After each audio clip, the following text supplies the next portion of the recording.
एक बार की बात है। पहाड़ियों और हरे भरे जंगलों के बीच बसे एक छोटे से शहर में मियाँ नाम की एक युवा महिला रहती थी। मियाँ का दिल सपनों से भरा था और भावना दयालुता से भरी हुई थी।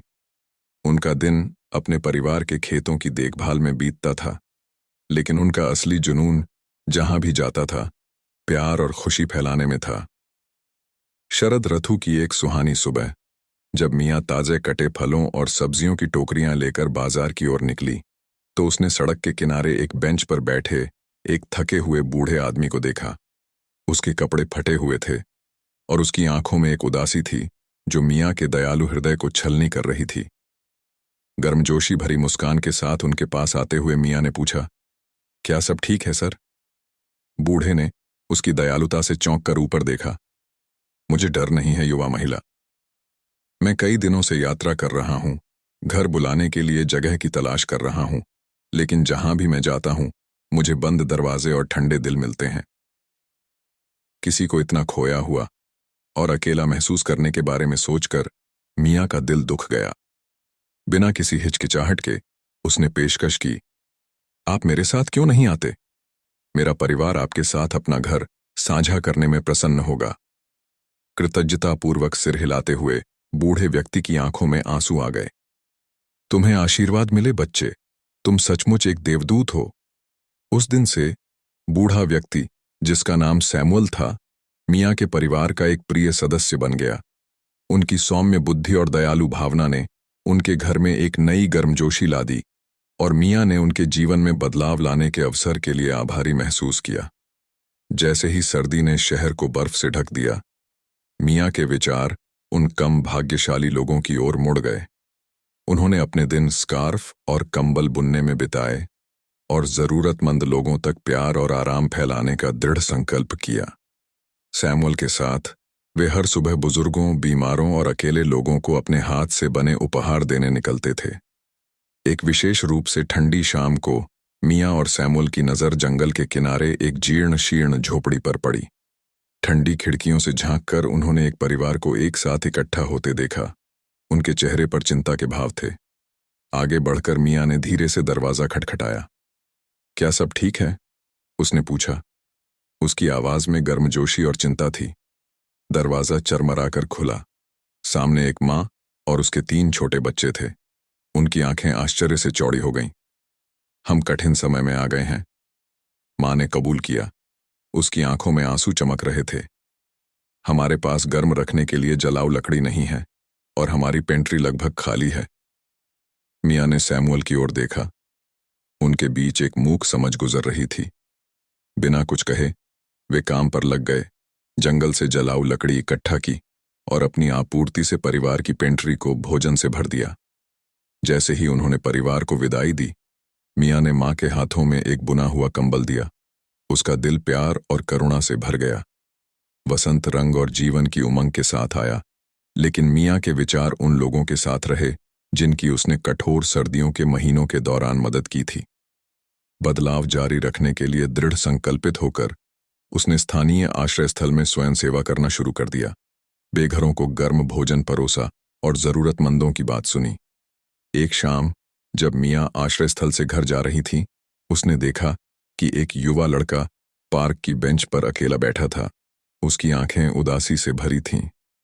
उसने उसके पास बैठकर धीरे से पूछा, तुम्हें क्या परेशानी हो रही है प्रिय? लड़के ने ऊपर देखा। उसकी आंखों से आंसू बह रहे थे। मैंने अपने माता पिता को खो दिया, वह फुसफुसाया।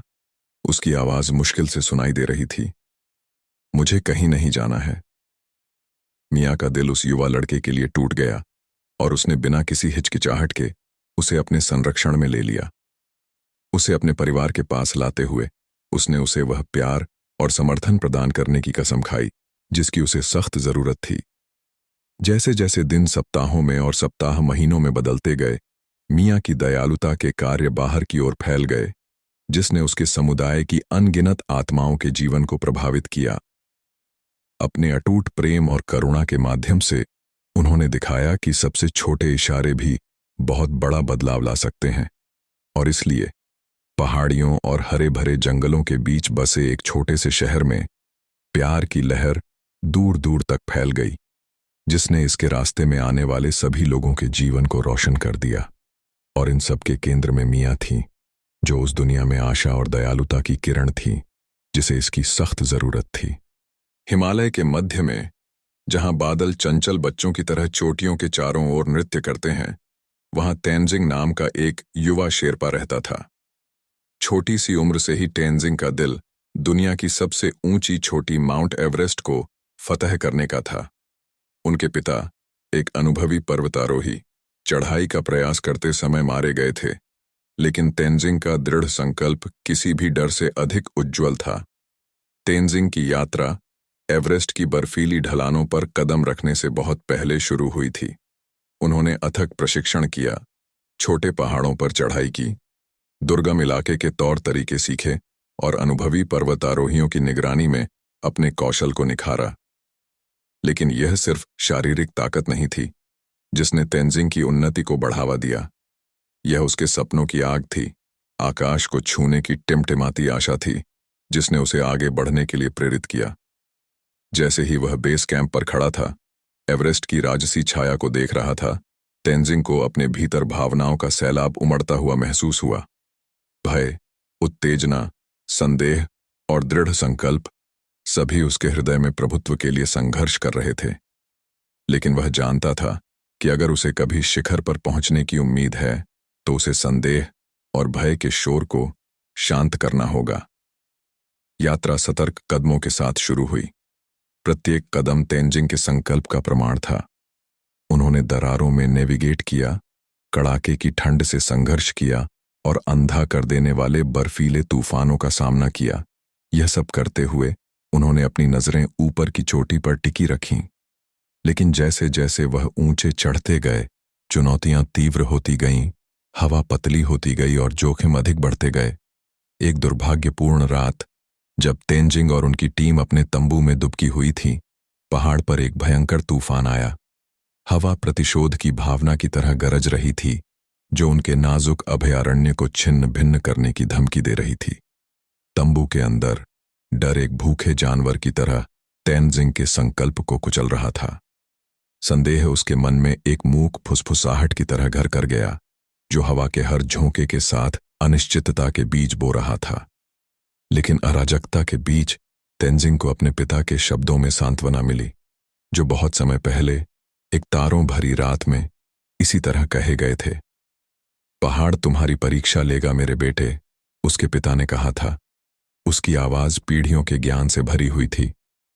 लेकिन यह आपके अंगों की ताकत नहीं है जो आपको शिखर तक ले जाएगी, यह आपकी आत्मा की ताकत है।